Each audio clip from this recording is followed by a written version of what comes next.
I have been able to see some of this on social media. Shawn, obviously, I don't know. I'm still wondering if there is a burner account that he uses to check up on what people are talking about in the fantasy circles. But is there some wide receivers that you feel like you might have a bigger disagreement or a wider disparity in what you think of them versus the wider draft community?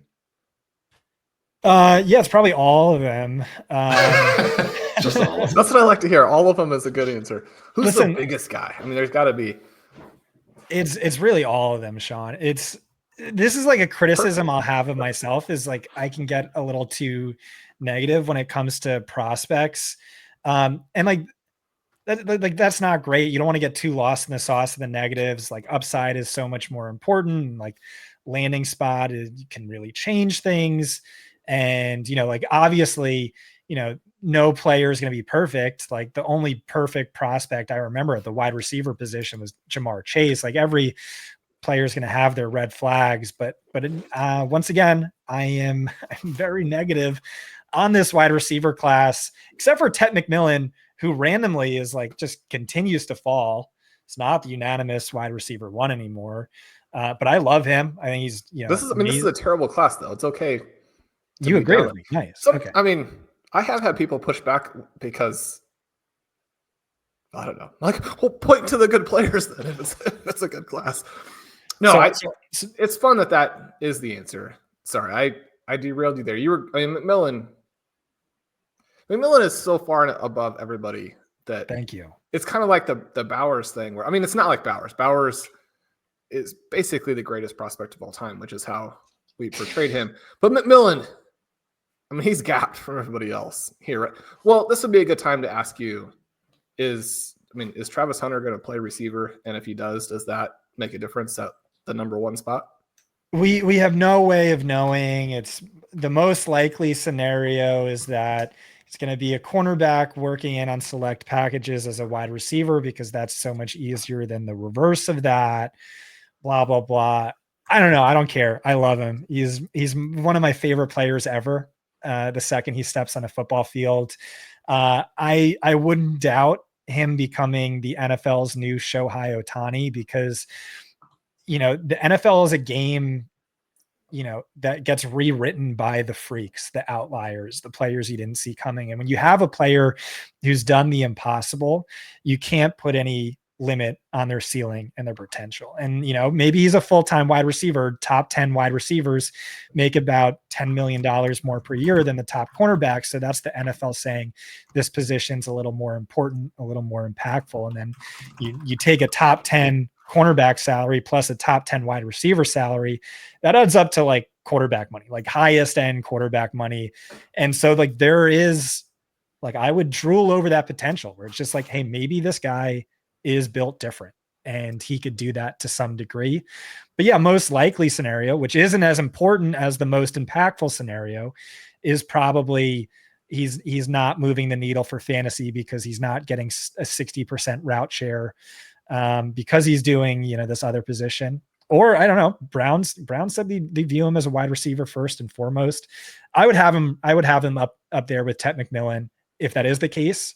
If he's dedicated full time to wide receiver, I actually like the stats. A lot of people didn't like the stats on Travis Hunter, but with more context, I thought they were, in many ways better than Tet McMillan, or at least like very much up there. So, yeah, I mean, it's just hard to talk about pre-draft, but no, I loved him. I love Tet McMillan. And then I'm a big Matthew Golden hater and a Guka hater to some degree. Pre-landing spot, it's tough. Luther Burden hater, and we can just go on and on. But yeah. And Shawn will have missed this as well, but Scott was making the argument on Twitter. I did just pull this up to see it, but you're expecting him to make around $54 million a year on that second contract? No. But it's just you factor that in, and it's like the value add to getting that if he could do it. But then if he's not, like, let's say he just focuses on wide receiver full time. The guy was a killer wide receiver last year, despite depleting energy reserves, spending 60 snaps per game on defense. He was spending the bulk of his practice time in the practice room with the DBs, not the wide receivers. He was building his body for cardio. And, you take that out, let him focus all of his attention on wide receiver. And I think there's a level of upside there that, we haven't come close to seeing, and like no analytics model can appropriately capture, a historically unique prospect who's done something that no one's ever done before. No one will ever do again. So, dude, I'm a Giants fan. I really hope they get him. I think the note about salary too is one that should be understood as people are thinking about what he's likely to do. I mean, he's likely to do what he wants, right? He's got that leverage. So give us the guy you've got the biggest disagreement with the draft community here. Someone that just like everybody is getting completely and totally wrong. I mean, it was Luther Burden, but it seems like, people, when I wrote him up, he was like, wide receiver 2, with like many analysts having wide receiver 1. And it was just like so hard to avoid like the gadget label with him when, over 30% of his career targets came behind the line of scrimmage, insane percentage of targets coming as screens. And like, you look at the players who have been there in the top 5, and he's in the top 5. It's like just Kadarius Toney, Rondale Moore, Malachi Corley, Ardarius Stewart. And sure, like he's a yak god, he's a missed tackle force machine, but like that is scary. It's also not just screens, but it's also like, so he had the best age adjusted yards per team pass attempt in 2023, historically good. I think he's the best since behind only Malik Neighbors over the last 3 years. That's great. That's so good. But, within that year, over 50% of his production came on screens and deep slot targets, slot fades. That's really just like an efficiency hack at the college level that tells you how good your offensive coordinator is, with the wide hashes. It's not something that translates. And so this is all like manufactured production. I would deem fraudulent. And then it gets worse. You look at, minus screens, his contested target rate was in the red flag range for a slot wide receiver. So you have this one great year that looks fraudulent. And then in 2024, he was just downright bad. Theo Weiss, more productive. Theo Weiss probably isn't going to get drafted this year. So all that's not great. He's a freak athlete. I know you kind of value that a little bit more than me, Shawn. Ultimately, like I said, I mean, I don't know. I like him more than Matthew Golden. I probably see more upside than Emeka Egbuka. So he checked in high for me, but it's just not a player I like. It's not an archetype I gravitate to. Maybe it could be DJ Moore. Maybe it could be Deebo Samuel. To me, worry about the opposite end of that spectrum, which is Malachi Corley, Wan'Dale Robinson. People see that on film too. Ardarius Stewart. So, yeah, just not someone who gets me excited. We just recorded on the running backs. Like, there's a very real possibility I don't draft a single rookie wide receiver this year, and I just take a shotgun blast approach to the running backs and the tight ends we all like, Shawn. Ted McMillan, again, I do really like him, so he might be the exception. Some of these other guys at cost, who knows? But yeah, the value of the class is running back for sure. You've already kind of hit on him a few times, Matthew Golden, but what do you see as like is there an upside case to be made? I don't want to put this in the wrong way. A player who came into the league that was obviously fast at the combine, was at the time felt like he was overdrafted to the Raiders and Henry Ruggs. Not talking about the off-field stuff here, but does he fit into that? Like, do you expect him to come in here and be vastly overdrafted in the NFL and then really struggle to perform, or is there an upside case? Yeah, for sure. I mean, like, projected draft capital is so important. The NFL supposedly loves him, and it's not just like the predictive value of draft capital that, like, the NFL knows better than we do. It's really more just like the incentive a team has to keep him on the field and like let him grow. But to me, it's just like, it's like Henry Ruggs if Henry Ruggs wasn't fast. That's like conspiracy theory is I don't think Golden's fast. Like you should have looked at his face after he ran that time. He was like, what? I just ran the fastest 40 I've ever run, like in my life, and practice even, and like a full set 0.1 better. Like, yeah. And if you pull it up and you have the side-by-side, him and Bond running the exact same 40, it's like Bond starts his like I don't know, a full half second late. Like, it just doesn't make sense. Like, I think it's a fraudulent 40 time. But even if he is fast, it's like, okay, the top 30 fastest wide receivers of all time, only one ever had 1,000-yard season. It was Santana Moss. The rest of them are just all the most overdrafted wide receivers ever. And then nothing within his analytics profile. We're talking analytics profile. Gets you excited at all. And it's like all damning and bad. It's the worst best season yards per game of any wide receiver, at least this past decade. And, you know, I could go into yards after the catch per reception, which is also awful. You can look at career yards per route run, one of the most predictive stats we have, where like only 3 guys were below 2 and not a total bust. And like, those were guys we should have seen coming due to more context, but not with Golden, who had like the worst. And it's just everything about it, except for, you know, the athleticism, which again, I have questions about is, but like more than anything, I don't know that this guy is better than Isaiah Bond, because he's less than a 1-year wonder. He's a 6-game wonder. And those 6 games all occurred where Isaiah Bond was seriously hurt, only had 4 catches. But you look at the sample where Bond was healthy, Bond was the more productive wide receiver. He looked like the wide receiver 1. He was also way better before, you know, coming to Texas, whereas like Golden last year, the year before last, finished 3rd on his team in receiving yards behind 2 guys you've never even heard of. And so, well, one of those guys also was extremely athletic. And so I have been kind of suggesting that if people just want to draft the speed, they could do that. who are you talking about? But that guy might not even go. Well, like Sam Brown, right? Yeah. He's on your radar. I said 2 players your listeners have never heard of. I know Shawn has. I apologize. Well, only because he did more than Matthew Golden and is also athletic, right? If we're going to just draft athleticism. I mean, so sort of quickly on Abuka. He wasn't on the sheet, but you mentioned him. But is Abuka essentially Matthew Golden without athleticism? The way they're different profiles, but yeah. The production again is not.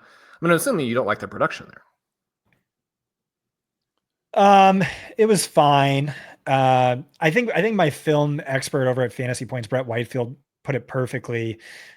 He was like, he's exactly Jacoby Myers. I don't know what that's worth. You tell me. Is that a player, if he was 5 years younger, you would spend a mid-round 1 rookie pick on? It's so NFL ready, very high floor, but his floor is almost touching his ceiling.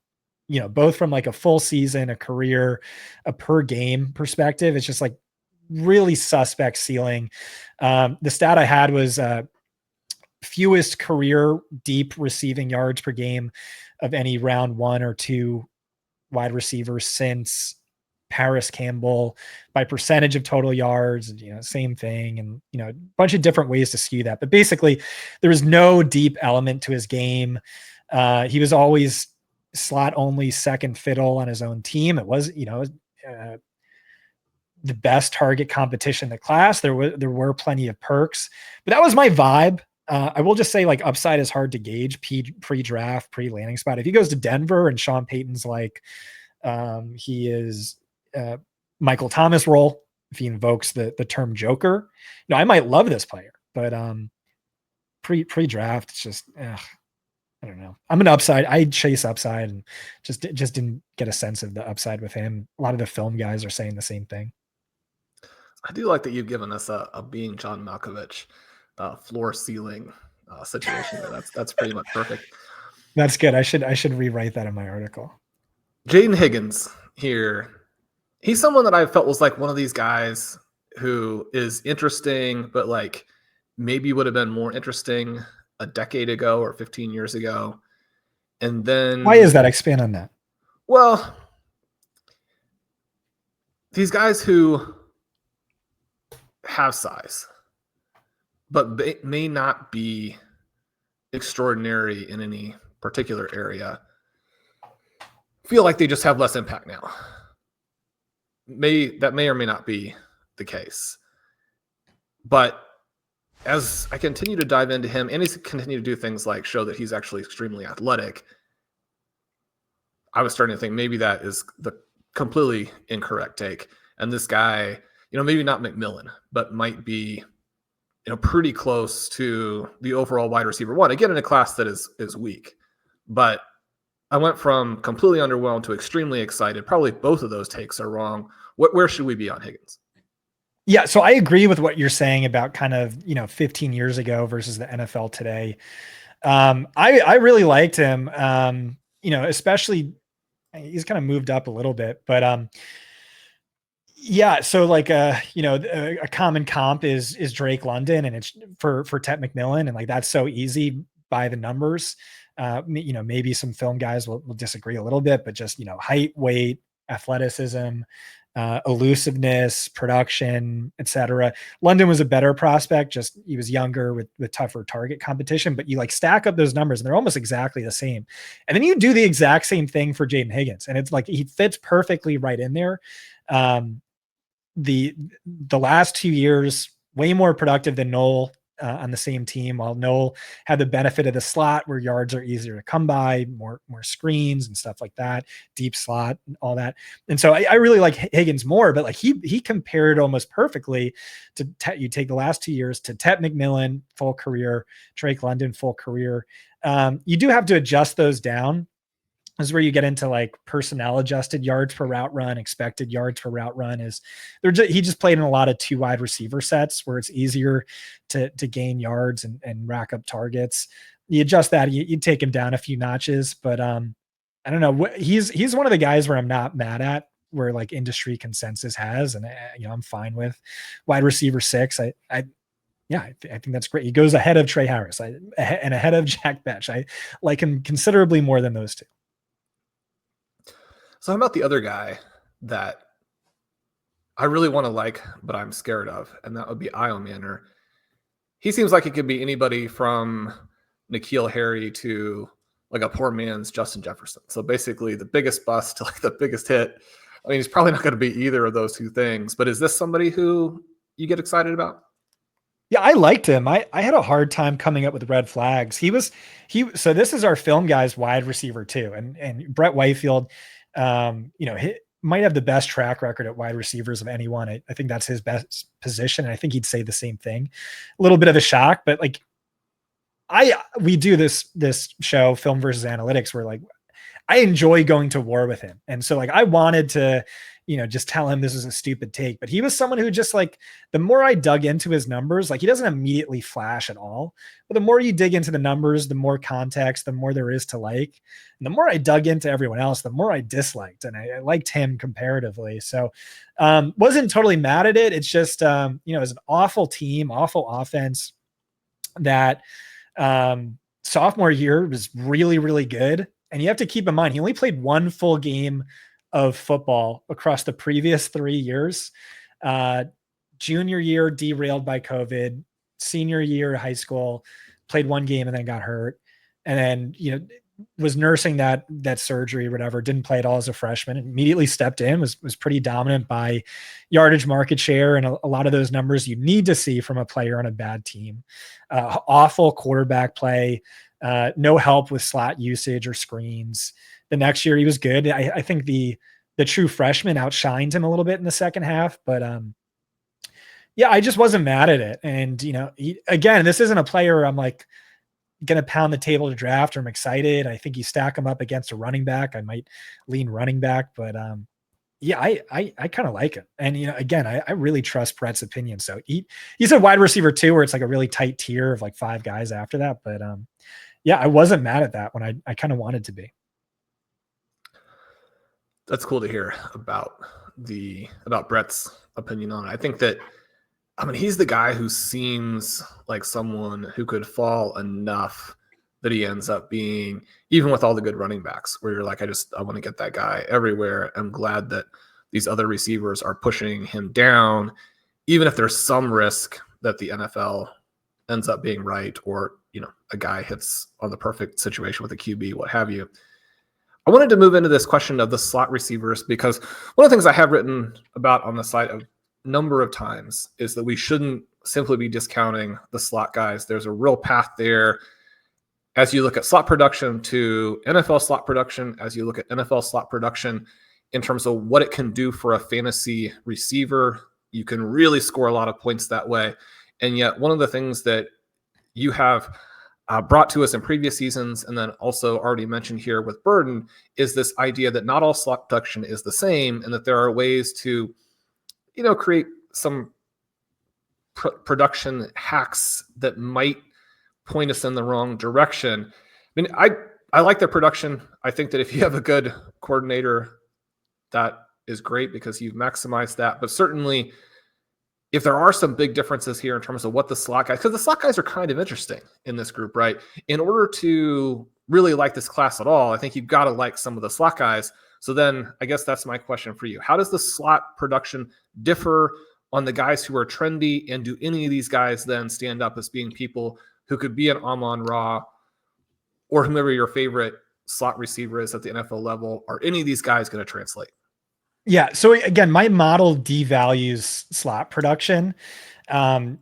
It just says, yards are easier to gain by, and, it's a little less predictive when you have a high yards per route run with a higher percentage coming from the slot, et cetera. But a lot of that could just be because, this is a pre-draft evaluation, and we know not necessarily that slot wide receivers are less valuable in fantasy. It's more so that they're more landing spot dependent, they're more scheme dependent. Like if you go to, a wide receiver on the perimeter, similar stats to a slot wide receiver, the slot goes to a Rams offense that lives in 11 personnel, or Ben Johnson offense that really features the slot, then it's an entirely different story. I'm like, oh, this guy has massive ceiling. I love him. I want to draft him.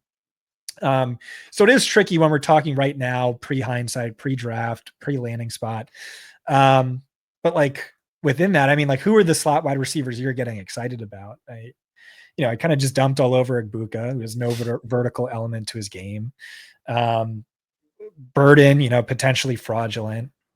Noel, again, he just stacks up poorly to Jayden Higgins. I don't know who else is when there. You say stacks up poorly to Higgins. What do you mean there? What are you seeing? How do these two guys contrast? One of the things that's a little bit surprising for Noel is that some of the yards, the evasion metrics are poor.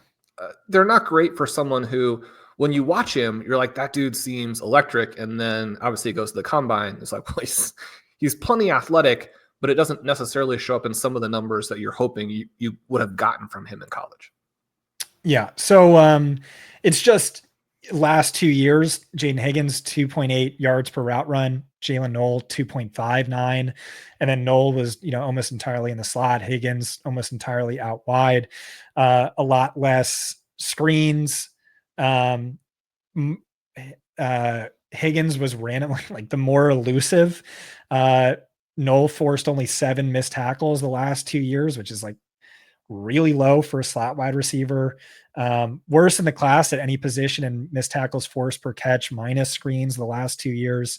And so it's just a bunch of stats like that, where to me just clearly looks better for Higgins. But I mean, again, you don't personnel adjust the numbers. Both guys look great. Both guys look elite.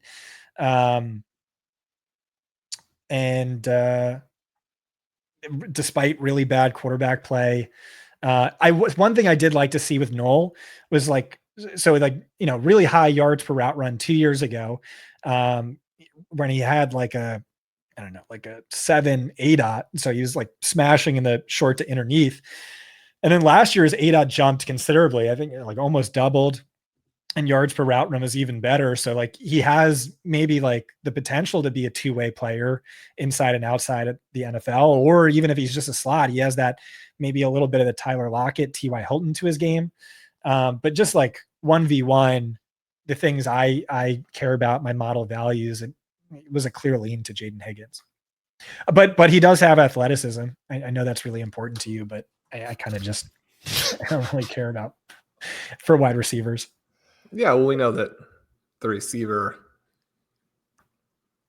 athleticism,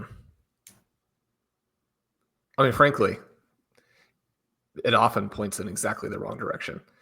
I mostly want athleticism from the guys who weren't productive, because then you have at least some path. Right. I'm excited about the Tennessee kid a little bit, Dante Thornton. You know me, I'm usually not like chasing the uber athletes, but there's something about him I like. He's like, well, I caught 5 passes and they were all 80-yard touchdowns. Yeah, So, exactly. Yeah. well, we'll see if that translates. Probably not, but YOLO. You mentioned, the film versus analytics with Brett, and you mentioned that with Ayomanor. Is there any other players that have really stood out to you over the course of the prospect season that, there's been a difference between the two years that kind of maybe changed your opinion on another player? We kind of haven't gotten into the players we're going to war with. We did with Travis Hunter, where Brett was like kind of he played the heel at the very least, but I turned into like his biggest proponent, and Brett kind of argued against him. But so one player I can't kind of hate now, just because I was so excited for me to love him and I just didn't, was Tre Harris. Because you look at the numbers, and it's first wide receiver in PFF college history over a decade to average 5 yards per route run or better. By yards per game, it was one of the best seasons ever. Against man coverage, it was like 5 orders of magnitude better than the next closest. All these stats that are just like insane. And I'm like, there's no way this player isn't going to be one of my guys. There's no way I don't just love this player. And then there were 8 different super damning red flags. A lot of this production came against like group of 5 and FCS level production. And then he missed time. And then when he missed time, the other guy stepped in, was like, offense didn't miss a beat. He was better if you factor in the level of competition. He's older, he's, all these things, like literally like Lane Kiffin being, I missed on Elijah Moore. I missed, like the NFL missed on a bunch of Lane Kiffin guys because he just schemes them open. And so, I became a hater on Tre Harris as well. And like that one stung, because like I wanted to like him so much in this bad class, and I just couldn't do it. So you've been really selling the athleticism here, but there's no question that the draft class has athletic guys. I'm tempted to ask you, we didn't prep this, but if there's any sort of big picture thing happening here, especially as it relates to all of the movement that we see with the players. But just because these guys are freak athletes with sketchy production profiles doesn't necessarily mean that they're all bad in every way. So I've got Ty Felton, Arian Smith, Keandre Lambert-Smith, Jaylin Lane, Kyle Williams, guys that I think, you hear people make arguments that are at least interesting. On any of those names, do you get pretty fired up thinking, well, they've put the seed out there. We know the defenses are going to have to account for them because they're that athletic.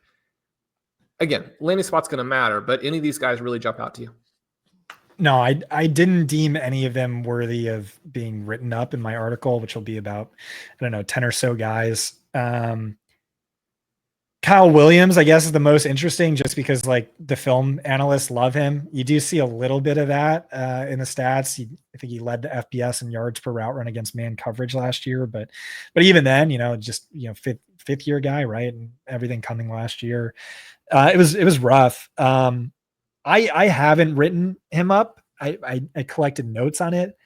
I somehow found myself getting excited a little bit about Elijah Badger as maybe like an arbitrage Luther Burden. So I had that. But like, I guess outside of the top 10, it's really, Burden, the Tennessee guy who's a freak. Well, you had mentioned Thornton. This was, I kind of had joked about Woody Marks, which again, probably wrong.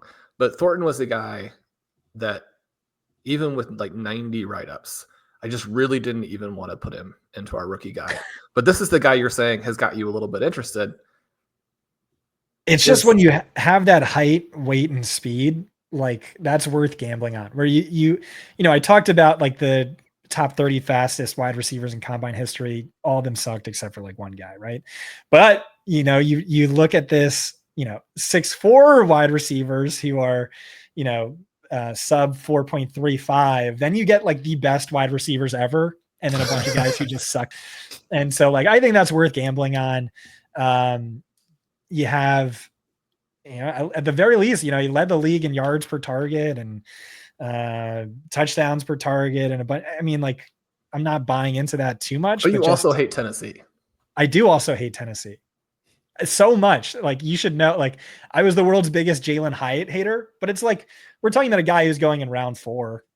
I don't know. I could see an NFL team like, well, I guess the Jaguars GM isn't in the league anymore, but someone could gamble on him. And then the next year, someone will give a 2nd-round draft pick for him, and then the year after that, yeah, exactly. You know, you're right. You're right, Shawn. It's just a tough class. There's not a lot to like. We're gonna keep giving you some chances to pull out some guys you like here. Colm, what do you got? Yeah, I'm going to give you a fork in the road. That it can be about these players, but if these players are basically on the scrap heap with the other players that we're discussing, you can go to a different name. But the players that I've highlighted are Tre Harris, Pat Bryant, Ricky White, and Nick Nash. They, you know, less high profile environments where they had their college production. Any chances of them translating to the NFL, or is there any other player in the entire wide receiver class that could translate at the NFL level? Who are these guys again? Nick Nash, Tre Harris. Yeah, Ricky White and Pat Bryant. I had them all like buried as footnotes within the article, where it's like Ricky White had one of the 10 best group of 5 yard per route runs in a decade, but like all these guys stink, kind of thing. And so like that's I really hate on, especially for wide receivers, like wide receivers in the group of 5 or lesser competition. Yeah, and then like no one really popped enough. Like I think Horton had that really good age-adjusted 19 season, but against lesser competition, and nothing really excited me outside of that. But I don't know. Like I said, I kind of just like I got to like the 8th guy, and I'm like, this guy sucks. And I got to the 9th guy, and I'm like, this guy's worse. I think it is important though with, you know, the shows that we've done. You can see like if you're setting up your rookie draft, it's very clear the directions that, you know, people should be considering with the selections that they're going to make. And if you're not taking one of the top like 6 wide receivers, and even if you are taking them, it probably makes sense to be going in the tight end or running back direction this year. Yeah, I mean, that's an argument for Tet, is just, you know, positional scarcity. Yeah, but he's one player. Right. Is it if you have the 101? If you have the that one guy, yeah. What? Are you considering him over GT? Not at all. Sorry. Can't do it. So Scott, finish us up here sort of on a similar note to how we started. But, and I mean, obviously there are lots and lots of great analysts out there. So I'm certainly not trying to set that up for you to say people are doing things incorrectly. But if there are things that the draft community is missing on wide receiver evaluation, you know, what would you encourage people to be looking at? I mean, we've tried to get you interested in the freak athletes. We've tried to get you interested in the like crummy athletes who had production. But you're saying it's just a very select group of guys that you can reliably count on. I mean, we're certainly not saying that there won't be, you know, lottery ticket winners from this group, and there are a lot of players NFL teams can draft, and some of them will probably hit. But what should we really be looking at here as we try and improve our chances to hit, and the things that we really have to comfortably make a wide receiver pick in a rookie draft? Yeah, I won't talk trash on anyone else. I'll talk trash on myself. It's, you know, you really can't be too negative. You know, maybe our confidence levels shouldn't be anywhere near as high as we think it is, because, you know, we're living in the transfer portal NIL era where, maybe age doesn't matter as much. And like so much of my model is, age adjusted production and efficiency metrics. I will say, like, I think I factor that in, but it's also like the NFL places a premium on wide receivers. Like these guys are going to get overdrafted, like guys got overdrafted last year, because there's just a need for that position. And, a guy could just step into the right environment and, progress with NFL caliber, wide receiver coaches. But I don't know, man. I really tried to factor in all this stuff, and it's hard to get too excited. I mean, I do think there's good plays within your rookie draft. Like I said, like, I don't know that Golden is better than Bond. So Bond to me looks like a strong arbitrage play based on where he's going. And that's true for like a few of the wide receivers in this year's class.